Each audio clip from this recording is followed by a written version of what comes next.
Esta joven estrella del Congreso se merienda a Yolanda Díaz por lo de Begoña y su nariz. Usted se tapa la cara y la nariz para no ver y para no oler lo que está a su alrededor, señora Díaz. Resulta curioso que gente como usted, que lleva por bandera el lema de prefiero morir de pie que vivir arrodillado, esté arrodillada ante su amo. España solo tiene un amo, y es el pueblo español. El Congreso de los Diputados es un espacio público que parece tentar a la gente que lo habita para que mienta por encima de sus posibilidades.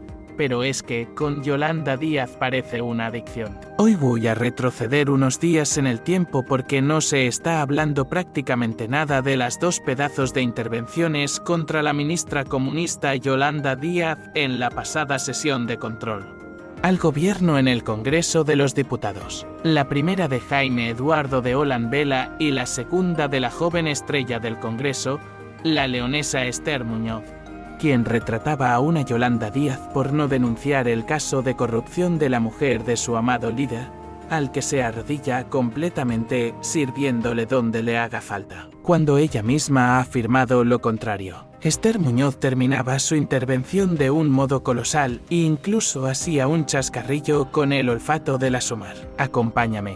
Ya sé que soy muy pesado, pero dale al botón de me gusta, suscríbete al canal y comenta si crees que la economía española va como un cohete. Sé Díaz a ver si hoy tenemos suerte y responde usted a algo. Verá, a toda una vicepresidenta segunda del gobierno se le oculta el destino de más de 1.000 millones de euros. ¿Y usted qué hace?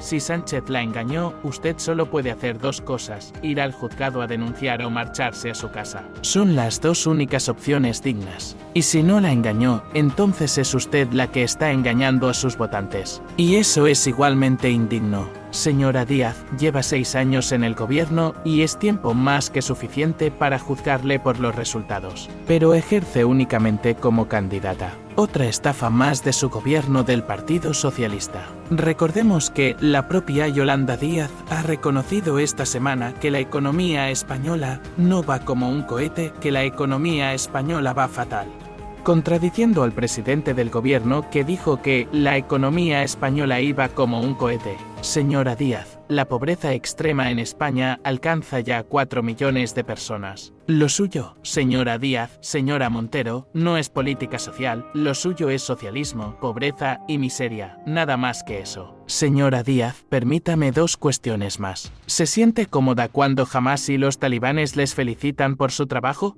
2 bandas terroristas que violan y asesinan a mujeres y niñas a diario y les quitan absolutamente todos sus derechos. ¿Al presidente del gobierno y hasta la presidenta del gobierno? ¿Qué diría Pachi? Le acabo de ver aplaudir al presidente del gobierno. ¿Se siente usted cómoda, señora Díaz? Verá, hoy sabemos que cuando el señor Sánchez redactó su famosa carta, no es que estuviera enamorado, estaba enfangado hasta el cuello. Señora Díaz, ¿usted salió a su rescate? ¿Mantiene hoy esa misma postura? ¿Le ha exigido el amo Pedro que usted ayude a su imputada esposa? Para esto nació Sumar, para tapar la porquería del PSOE. Para eso ha quedado usted, señora Díaz. Vamos a recordar que Sumar es heredero del Queen's Metros. El Queen's Metro Search para luchar contra, entre otras cosas, la corrupción política que asolaba a España. Y ahí la tenemos, a la que lidera a los herederos del Queen's Metros.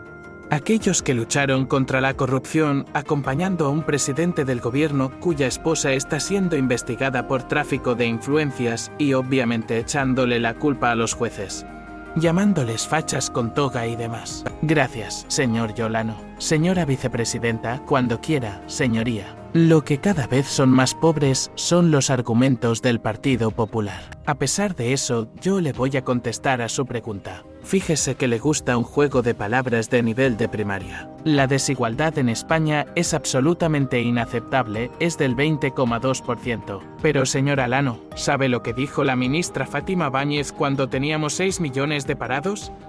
Dijo que ella firmó la recuperación, que en España va sobre ruedas. No, señoría, no iba sobre ruedas porque hubo una reforma laboral. La recuperación. Tú mismo lo estás diciendo, tuvimos 6,2 millones de personas en el paro y una bajada de salarios como nunca conocimos en nuestro país, herencia del gobierno de Zapatero. Fíjese, señora Lano, el valor máximo de la pobreza en España se alcanzó justamente con ustedes, llegando al 22,3%. Y hoy en España, gracias a las políticas que hemos desplegado, la desigualdad es la más baja, siendo inaceptable desde el año 2008. ¿Sabe por qué, señora Lano?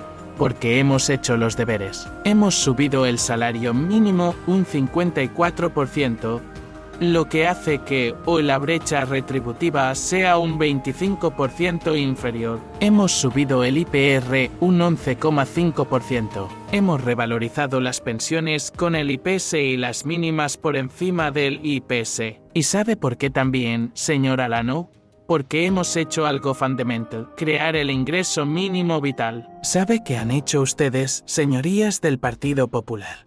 No apoyar al gobierno de España en ninguna de estas medidas que permiten que hoy seamos menos desiguales. Pero ahora mismo, con esos 110 y pico euros, no sé cuánto, con ese dinero, haces lo mismo que hacías antes con 600. Pero tenemos que agradeceros que cada vez la clase media esté más capacitada para adquirir una vivienda, por ejemplo, o para comprar carne todas las semanas o pescado. Y tenemos que agradeceroslo supuestamente, pero no solamente esto, señor. Es que sabe lo que hubiera pasado en España si no hubiéramos desplegado este escudo social. Lo que han dicho los informes públicos es que la pobreza hoy en España alcanzaría el 48%. Señorías del Partido Popular, eso es una hipótesis y según qué informe público estamos en el 20,2% y no en el 48%. El trabajo que ha hecho el gobierno de España y el diálogo social. Y ustedes votando en contra. Y lo más grave, señora Lano, ¿sabe cuál es el principal factor de desigualdad hoy en España? ¿Sabe lo que es? La vivienda. Cada vez la gente tiene menos capacidad de adquirir o alquilar una vivienda. La oferta está cayendo y los precios se están inflando. Pues será responsabilidad vuestra impedir que se aplique la ley de vivienda en nuestro país. Señorías del Partido Popular, nosotros, a pesar de ustedes, vamos a seguir reduciendo la desigualdad. Vamos a subir el IPR y vamos a tener más tarde o más pronto una prestación por hijo a cargo universal de 200 euros. ¿De qué lado va a estar usted, señora Lano? ¿Votando o trabajando por la gente de nuestro país? Esta gentuza que nos gobierna, lo que quiere es seguir manteniendo a los ciudadanos.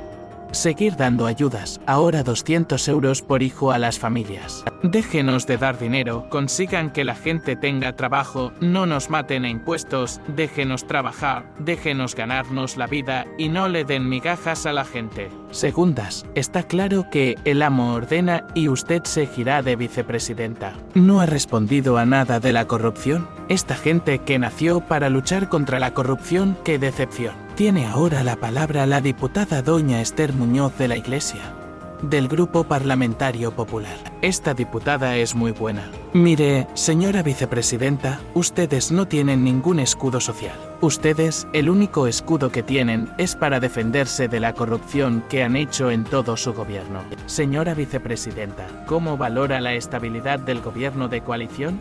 No pueden aprobar casi ninguna ley, pero todo va muy bien. Cuando quiera, señoría. Positivamente, qué violento. No, qué actitud. No, qué matonismo. Silencio, por favor. En ese mismo pleno, unos minutos antes, ha mandado al Partido Popular que se le ha escuchado. Mick Diada tiene la palabra. Gracias, señora vicepresidenta. Mire, ustedes no engañan a nadie. La única ley que han sido capaces de traer a esta Cámara ha sido la ley de amnistía, la que consagra la desigualdad entre españoles. Todos tenemos que cumplir la ley, salvo quienes les vendieron a ustedes investidura para esos privilegios y prebendas. ¡Qué progresía, señora vicepresidenta!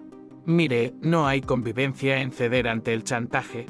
lo que hay es sometimiento. Y una comunista de pro como usted debería asquearle, pero usted prefiere cabalgar contradicciones a ser íntegra. Y por eso está aguantando todas las humillaciones y mentiras por parte de sus socios de gobierno. La dejaron tirada en enero con las convalidaciones de los reales decretos y dijeron de usted que era una nefasta negociadora y que todo había sido un fracaso íntegramente suyo. En febrero, les crearon un Ministerio de Cultura paralelo que dirige el señor Bolaños. Ahora estamos en campaña y tiene usted que sacar la cabeza y entonces deja caer 2 proposiciones de ley de la parte socialista del gobierno. La respuesta de sus socios no se dejó esperar y vino de la mano de la ministra de Vivienda, que dijo que eran ustedes unos ignorantes, que Sánchez montó un lío diplomático con Israel.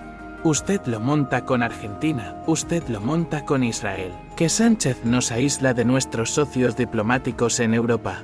Usted niega ayuda a Ucrania. Y mientras ustedes se pelean, los precios de los productos alimenticios han subido un 38% para los independentistas, todo, y para los españoles, nada. Ese es el gobierno de ustedes. Cuando se habla de corrupción en el gobierno, es importante señalar que no solo se refiere a la corrupción económica, sino también a la corrupción moral y ética. La falta de transparencia y la manipulación de la verdad son también formas de corrupción. Además, es fundamental recordar que la corrupción no solo afecta a la economía del país, sino también a la confianza de los ciudadanos en las instituciones y en sus representantes políticos. En cuanto a la desigualdad, es alarmante que en España la pobreza siga aumentando día a día. Las cifras muestran que somos el país con la tasa de pobreza infantil más alta de la Unión Europea y que muchas familias no tienen las condiciones necesarias para calentar o enfriar adecuadamente sus viviendas. Estas situaciones revelan una falta de políticas efectivas para combatir la pobreza y mejorar la calidad de vida de los ciudadanos. Es importante destacar que la lucha contra la corrupción no puede limitarse a un solo partido político. Todos los partidos deben comprometerse a combatir este flagelo, ya que la corrupción no entiende de ideologías. Además, es fundamental que exista una separación de poderes efectiva que permita una justicia independiente y asegure que los casos de corrupción sean investigados y sancionados adecuadamente. En cuanto a las políticas sociales, es necesario evaluar su efectividad y no limitarse a dar asistencialismo. Si bien es importante brindar apoyo económico a las familias más necesitadas, también es fundamental generar oportunidades de empleo digno y promover la educación y la formación profesional. De esta manera, se podrá combatir de manera más efectiva la desigualdad y fomentar la inclusión social. La corrupción no solo afecta a los partidos políticos, sino que también tiene consecuencias negativas en la economía del país. La falta de transparencia en la gestión de los recursos públicos y la malversación de fondos son prácticas corruptas que impiden el desarrollo de programas sociales y el crecimiento económico. Además, la corrupción también afecta la moral y ética de la sociedad, erosionando la confianza en las instituciones y generando descontento entre los ciudadanos. Es fundamental fortalecer los mecanismos de control y sanción para combatir la corrupción. Esto incluye el fortalecimiento de los organismos encargados de investigar y perseguir los casos de corrupción,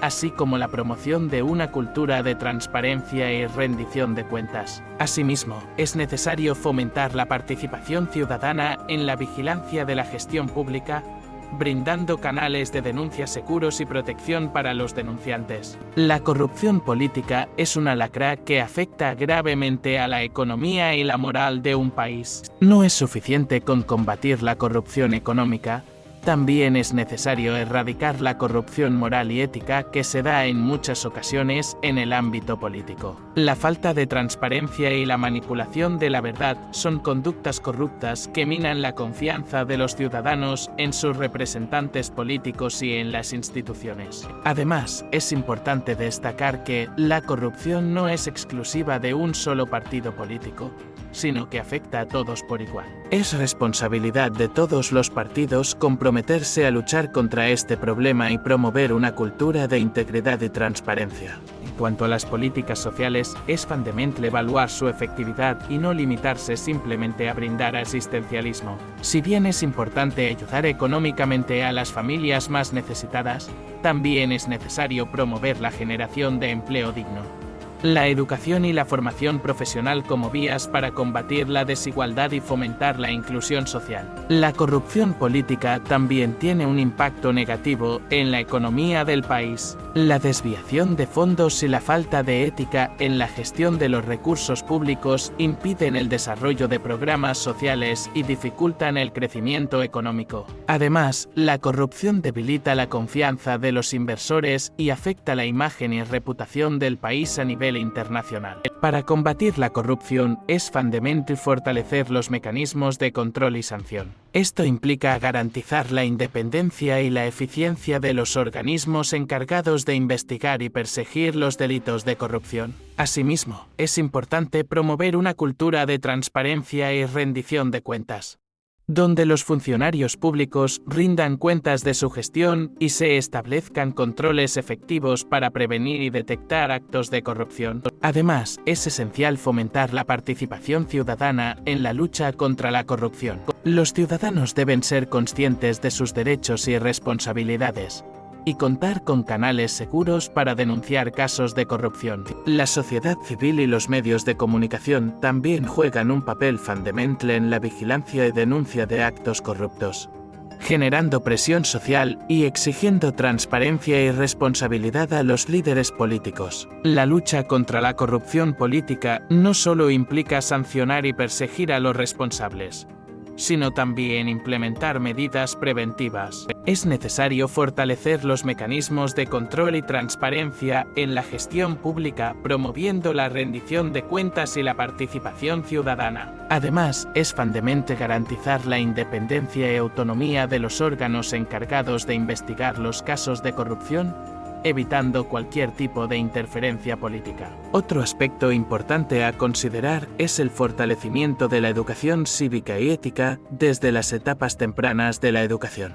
Es necesario inculcar valores de integridad, honestidad y respeto hacia lo público, generando una conciencia colectiva de que la corrupción es inaceptable y perjudicial para el bienestar de la sociedad. En cuanto a las políticas sociales, es fundamental diseñar estrategias integrales que aborden las causas estructurales de la desigualdad. Esto implica no solo brindar asistencia económica a las personas más vulnerables, sino también promover la igualdad de oportunidades y el acceso a servicios básicos como la salud, la educación y la vivienda. Además, se deben implementar políticas de inclusión laboral que generen empleo digno y remunerado, contribuyendo así a la reducción de la pobreza y la desigualdad. En resumen, la lucha contra la corrupción y la reducción de la desigualdad requieren de un compromiso político y social firme, así como de medidas efectivas y coherentes que promuevan la transparencia, la justicia y el desarrollo sostenible. La lucha contra la corrupción y la reducción de la desigualdad